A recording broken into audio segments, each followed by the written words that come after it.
dance and break the ice.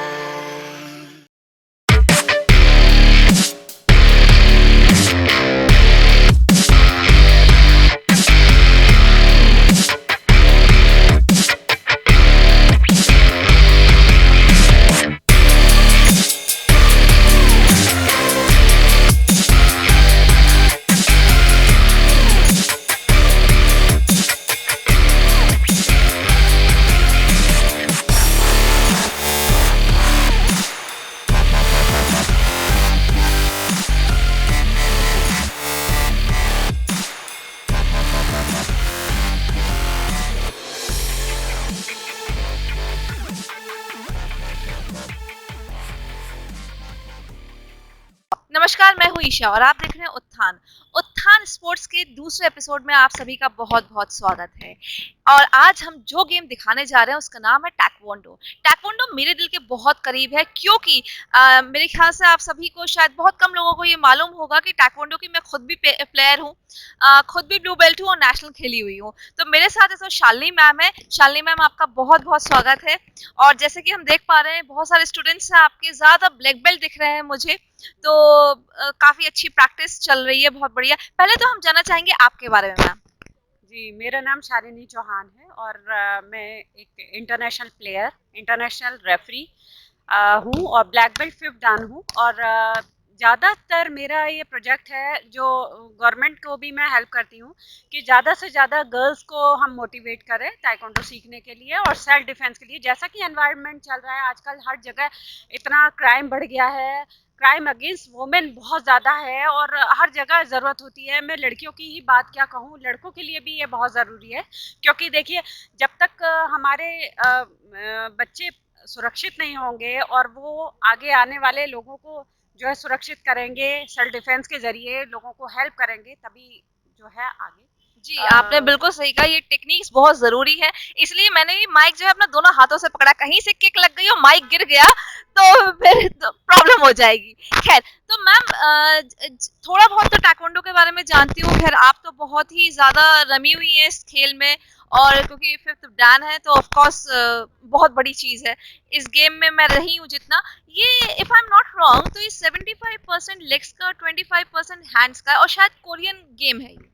जी हाँ, बिल्कुल सही कहा आपने। ये कोरिया का नेशनल गेम्स है और उसके अलावा भी जो है कोरिया में ही ज़्यादा डेवलप हुआ है। वैसे मैं कहूँगी कि सारी मार्शल आर्ट का जो ओरिजिन है वो इंडिया है।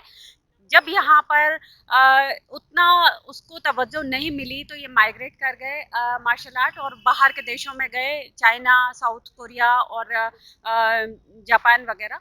और वहाँ पे जाके इन्होंने अपने इसको अपने रूप में रंग लिया और उसको नया नाम देकर वो वापस हमारे पास आए।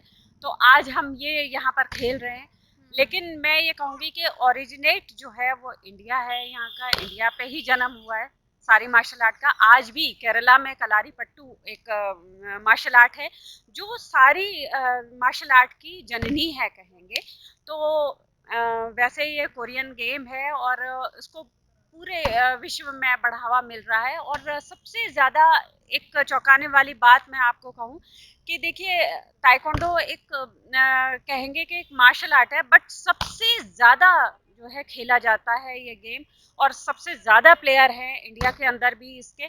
और बहुत सारे इसके कंपटीशन होते हैं और 75% depend upon kick and 25% depend upon hand movement. तो क्योंकि जैसा कि इसका नाम है ताइक्वांडो, तो tae means leg, leg movement, and kwon means punch and hand movement, and do means the art. तो इसमें सबसे पहले ताई आता है। ताई मीन्स लेग, जैसे मैंने बताया लेग मूवमेंट है। तो वो क्यों आता है सबसे पहले? इसलिए कि ये कोरियन का मानना है कि जो हमारी लेग की स्ट्रेंथ होती है वो ज़्यादा होती है हैंड से, पावर भी ज़्यादा होती है, स्ट्रेंथ भी ज़्यादा होती है और रीच भी ज़्यादा होती है। आप जितना दूर से किक से हिट कर सकते हैं अपोनेंट को, उतना पंच से या हैंड से नहीं। उसके लिए आपको क्लोज कांटेक्ट में जाना पड़ेगा। तो ये उनका एक बेसिक चीज़ है जिसको उन्होंने इस रूप में लिया है। मैम, जैसे टाइक्वांडो इधर तो यहाँ तो मैं देख रही हूँ सब लोग सीख रहे हैं, सारी टेक्निक्स आपको आप बता रही हैं, सर बता रहे हैं, लेकिन अगर स्पेशली विमेन जो होती हैं, अगर उनको कभी सेल्फ डिफेंस करना हो, एकदम से अटैक कोई हो जाए उनके ऊपर, तो कौन सी ऐसी टेक्निक्स रहती हैं जिनसे वो अपने आप को बचा सके? क्योंकि सब लोग तो यहाँ सीखने पॉसिबल नहीं है कि आ सके, तो एक ऐसी कोई टेक्निक जो अपने सेल्फ डिफेंस के लिए तुरंत जो है कर सके। देखिए, यहाँ जो बच्चे आ रहे हैं वो तो ट्रेंड जी। हैं, उनको तो मुझे लगता है कि कोई हिम्मत भी नहीं करेगा कि कोई उनके साथ मिस हैपनिंग हो। बट बाहर फिर भी ऐसी जो एनवायरनमेंट है उसमें महिलाओं का बहुत ही ज़रूरी है कि अपनी सेफ्टी को वो कर पाए। तो हमारे जो 3 डेज़ के सेमिनार्स लगते रहते हैं, जिनको हम टाइम पे कंडक्ट कराते हैं, उसमें हम ज़्यादातर महिलाओं को बुलाते हैं करने के लिए। फ्री ट्रेनिंग कैंप होते हैं ये, उसमें हमारा फोकस रहता है कि वो चाहे वो कोई भी ड्रेस पहने हों, चाहे वो हील्स पहने हों, चाहे वो पार्टी में, फंक्शन में, ट्रेन में, बस में, कहीं भी हो, वो अपना सेल्फ डिफेंस कर सकें। ऐसी हम टेक्निक्स को बताते हैं उनको कि उनको कोई रुकावट ना आए, जिसमें हमारे ब्लॉक्स होते हैं, पंचेस होते हैं और सिंपल किक्स होती हैं, जो कि वो ज़्यादा हाइट पे उठाने की ज़रूरत नहीं है। उनको सीधे अगर पैरों में स्ट्राइक करे किसी के तो वो मार सकती हैं। दूसरे, हम कुछ ऐसे सेफ्टी चीज़ें बताते हैं कि उनके पास स्टोन होता है, दुपट्टा होता है, उसमें वो किस तरह से रोड के साइड में पड़े हुए भी ईंट पत्थर रख के भी वो किसी के ऊपर भी हिट कर सकती हैं इजीली और उसको डिफीट दे सकेंगे। इसके साथ ही सेफ्टी गैजेट्स के बारे में हम उन्हें बताते हैं कि जो सेफ्टी गैजेट्स आते हैं कि किसी तरह की चेन्स आती हैं या पेपर स्प्रे आता है या लिपस्टिक की शेप में इस तरह की कोई डिवाइस आती हैं और करंट लग जाता है जिससे बिल्कुल इस तरह के बहुत सारे इक्विपमेंट्स आते हैं जिन्हें सेफ्टी के तौर पे यूज़ कर सकती हैं महिलाएं। तो ये हम उन्हें ट्रेनिंग देते हैं। बट यहाँ पर जो बच्चे हैं वो ट्रेंड हैं और वो अपने साथ साथ में और लोगों की भी रक्षा कर सकते हैं। ये 10 लोगों के बराबर हैं ये बच्चे। एक बच्चा हमारा ट्रेन किया हुआ और इसी तरह हमारी लड़कियां हैं और कुछ बच्चियां अभी नई आई हैं जो ये अभी इन्होंने 15 डेज ही मैक्सिमम हुए होंगे इनको और आगे बहुत कुछ करना चाहती हैं और सीखना चाहती हैं और देश के लिए मेडल भी लेकर आना चाहती हैं। आप लोगों को कितने दिन हो गए यहाँ पर? 15 डेज इसके तरफ। Okay, right. तो अब आपने 15 डेज में क्या सीखा? हमने किक्स, मिडिल ब्लॉक्स, पंचेस और स्ट्रेचिंग, और हमारी स्ट्रेचिंग बहुत अच्छी हुई है, हमारा स्टैमिना, स्पीड बहुत। कुछ एक स्ट्रेचिंग वाली एक्सरसाइज करके दिखाओगे यहीं पे कुछ?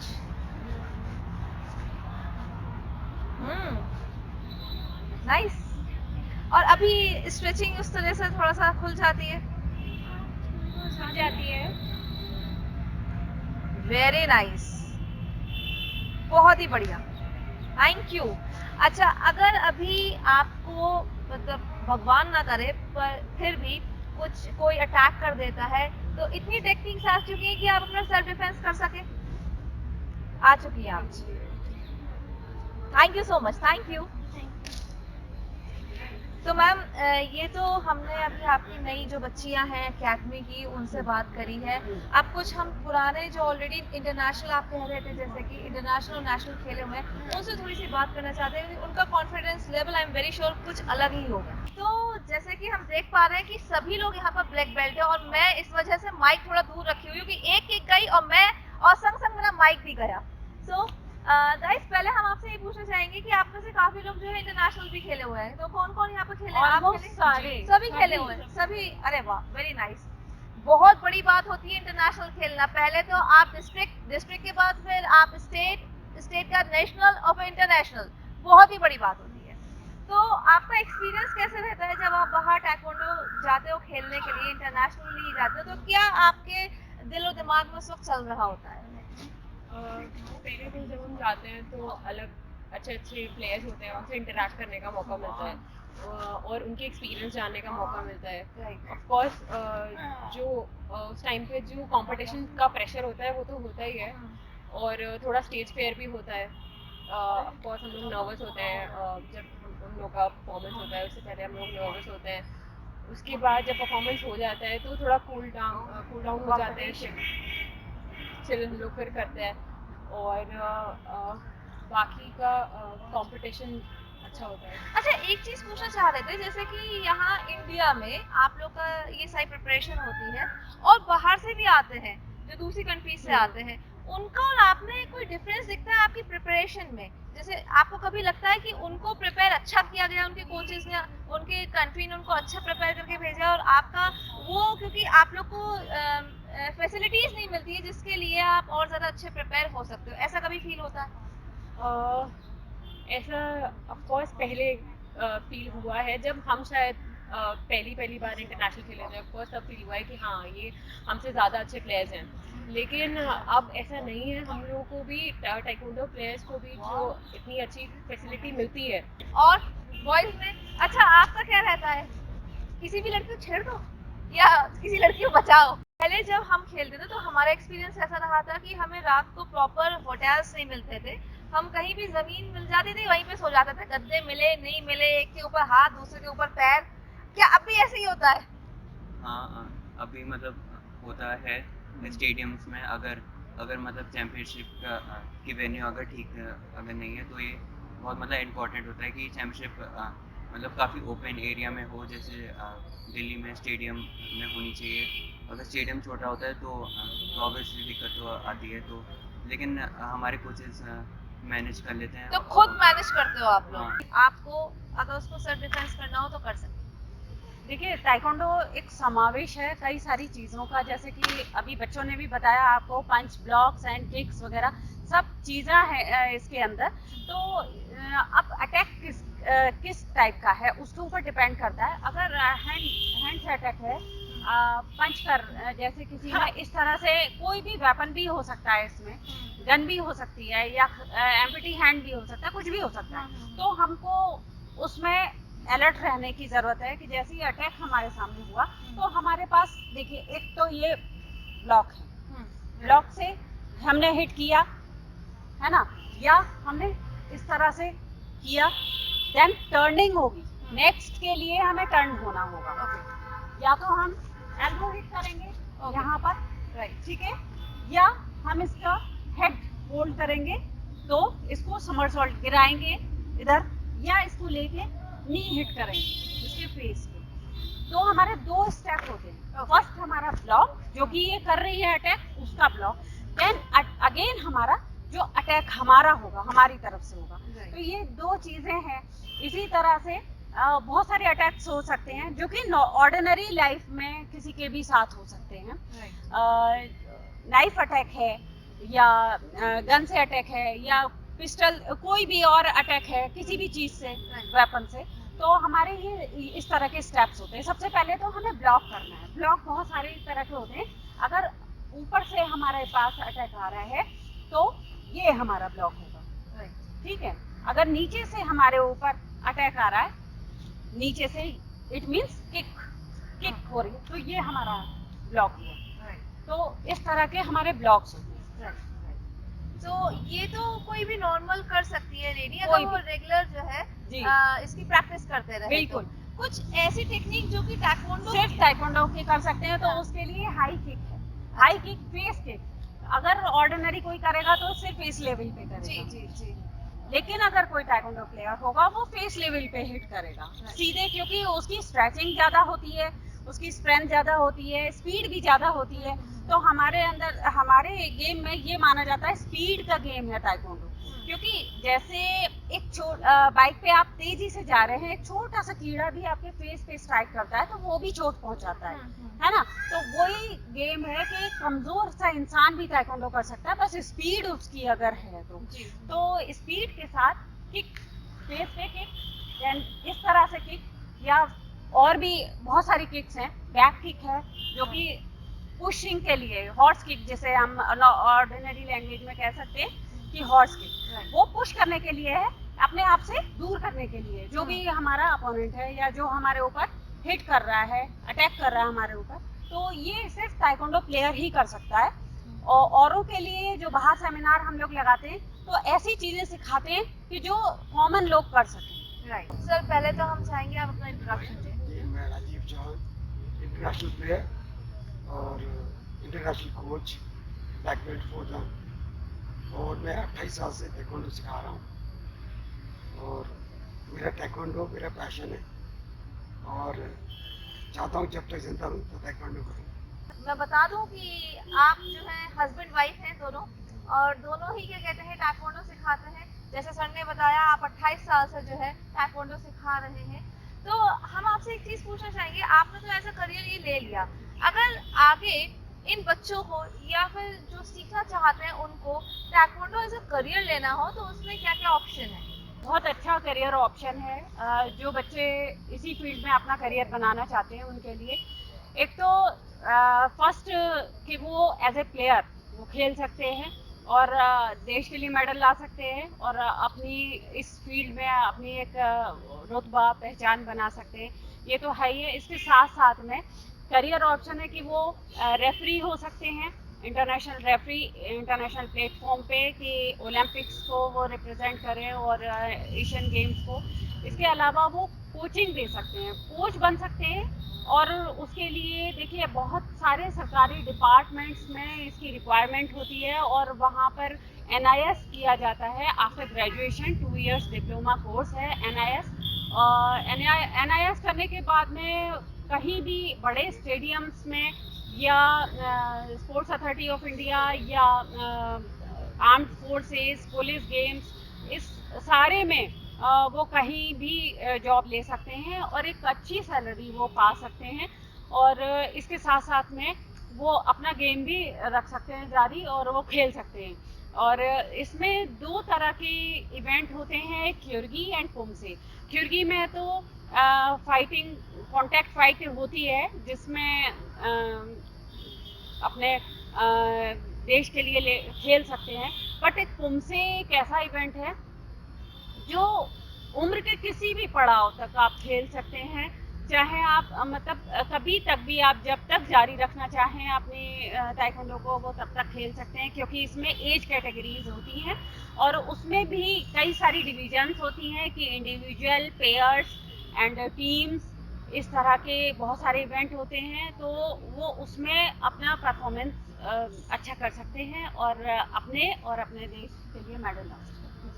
मैम ये तो आपने बहुत अच्छी चीज़ बताई कि कहाँ कहाँ नौकरी भी मिल सकती है, ये भी आपने बताया। अब जैसे बच्चे हैं इनको अगर आगे चल के एक यूनिवर्सिटीज़ में होता है स्पोर्ट्स कोटा होता है, तो स्पोर्ट्स कोटे में क्या ये ताइक्वांडो इसका आपको एक रिकग्निशन है ताइक्वांडो का इसका? जी, ताइक्वांडो ऑलमोस्ट सभी यूनिवर्सिटीज़ में ताइक्वांडो है। और इसके साथ साथ में जैसा कि मैंने अभी आपको बताया कि सारी और भी जगह पर इसका स्पोर्ट्स कोटा मिलता है। जैसे रेलवे स्पोर्ट्स कोटा में भर्ती करता है, बैंक्स करते हैं, और भी बहुत सारे डिपार्टमेंट्स हैं जो कि स्पोर्ट्स कोटे में भर्ती करते हैं। और वहाँ हमारे बहुत पुराने जो प्लेयर्स हैं वो सब सेटल्ड हैं। पुलिस में भी सेटल्ड है, दिल्ली पुलिस में, आसाम पुलिस में बहुत सारे हमारे ऐसे एथलीट हैं जो कि वहाँ अपनी सेवाएं दे रहे हैं। मैम एक आखिरी क्वेश्चन और बहुत अहम है सवाल। सबसे पहले जब बच्चा किसी भी गेम में जाता है तो वो या उसके माँ बाप ये देखते हैं कि जिस एसोसिएशन में वो जा रहा है उसका सर्टिफिकेट वैलिड है, because at the end of the day आपका वही सर्टिफिकेट माननीय होता है, वही सर्टिफिकेट आपको एडमिशन दिलाता है और वही आपको दिलाता है आपकी जॉब। तो कैसे पता करें कि ये एसोसिएशन सही है कि नहीं?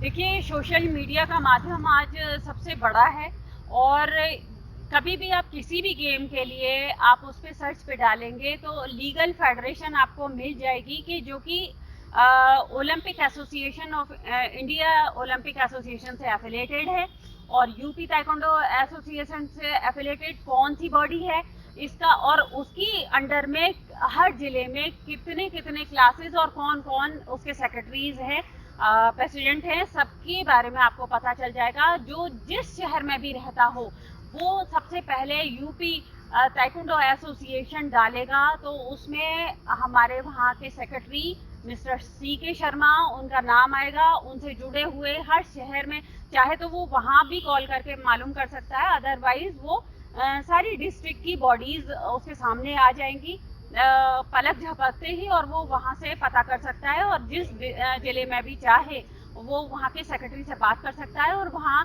उसके रिकॉग्नाइज कोच के बारे में पूछ सकता है कि वो जिस एरिया में रहते हैं कि वहाँ पे कौन एफिलिएटेड कोच है जिससे वो ट्रेनिंग ले सकते हैं। बहुत ही इजी है, बट आपको इतना एफर्ट तो करना पड़ेगा कि उसकी साइट पे आपको जाके आपको इन्फॉर्मेशन कलेक्ट करनी होगी। और हम लोग बहुत सारी कॉल्स आती हैं, हम लोग बताते हैं, फिर भी देखिए ऐसा होता है कि बहुत सारे बच्चे नॉन रिकॉग्नाइज जो एसोसिएशन है वहाँ से कनेक्ट हैं और वहाँ पे ट्रेनिंग लेते हैं, और बहुत पुरानी चीज़ें वहाँ पे सिखाई जाती हैं, अपडेट नहीं है वो लोग, और बच्चों का पैसा भी बर्बाद हो रहा है और टाइम भी बर्बाद हो रहा है, और उसके अलावा उनको मिल कुछ भी नहीं रहा है, ना वो स्पोर्ट्स कोटा अपना यूज़ कर पाते हैं, ना ही कुछ। तो इसके लिए हमें अवेयर रहने की ज़रूरत है और हमें लीगल फेडरेशन से कनेक्ट होने की ज़रूरत है, क्योंकि अगर आप वहाँ नीचे से आप लीगल आप चलेंगे तो ऊपर निश्चित ही आप लीगल फेडरेशन से एफिलिएटेड होंगे और वहाँ के सारे टूर्नामेंट को आप खेल पाएंगे और उसका लाभ ले पाएंगे। और कोचेस भी अपडेट आपको जी मिलेंगे जी सारे। बिल्कुल, कोच अपडेट होंगे। और देखिए लोकल एरिया पे तो कोचेस हैं ही हैं, साथ ही साथ में हम लोग इंटरनेशनल कोचेस को टाइम पे बुलाते रहते हैं। 2018 में हमने साउथ कोरिया से कोच बुलाए थे और उनकी ट्रेनिंग ली थी। इस पैंडेमिक में थोड़ा सा ये है कि उतनी बच्चों को उतनी अच्छी ट्रेनिंग नहीं मिल पाई है, क्योंकि वो लोग घर पे रहे हैं, ऑनलाइन कोचिंग भी हुई है, तो उतना हम भी नहीं एफर्ट कर पाते और बच्चे भी उतना ज़्यादा नहीं सीख पा रहे। लेकिन फिर भी हमारे प्रयास में कोई कमी नहीं है, इस टाइम पे भी हमने अपना भरपूर देने की कोशिश की है। थैंक यू मैम, और thank you sir so much.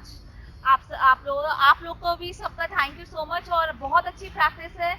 All the best for your future all of you, और इसी तरीके से तरक्की करते रहो, हमारे लिए, हमारे देश के लिए मेडल लेके आते रहो।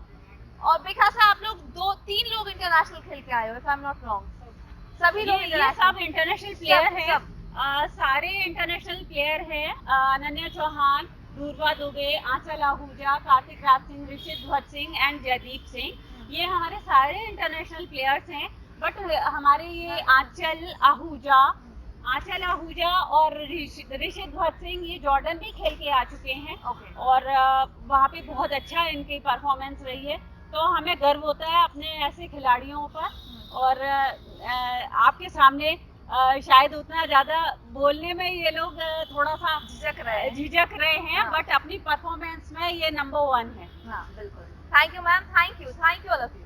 तो ये था उत्थान स्पोर्ट्स का दूसरा एपिसोड, जिसमें हमने आपको टैक्वांडो के बारे में बताया। टैक्वांडो क्या गेम है, कौन सा गेम है और कैसे इसको खेला जाता है। इतना ही नहीं, टेक्निक्स भी हमने बताई, वक्त वक्त पे सेमिनार्स होते हैं वो भी बताया, और कैसे आप पूछ सकते हो कि ये फेडरेशन या एसोसिएशन जहां आप जा रहे हैं वो लीगल वैलिड है कि नहीं है। थैंक यू फॉर वॉचिंग उत्थान।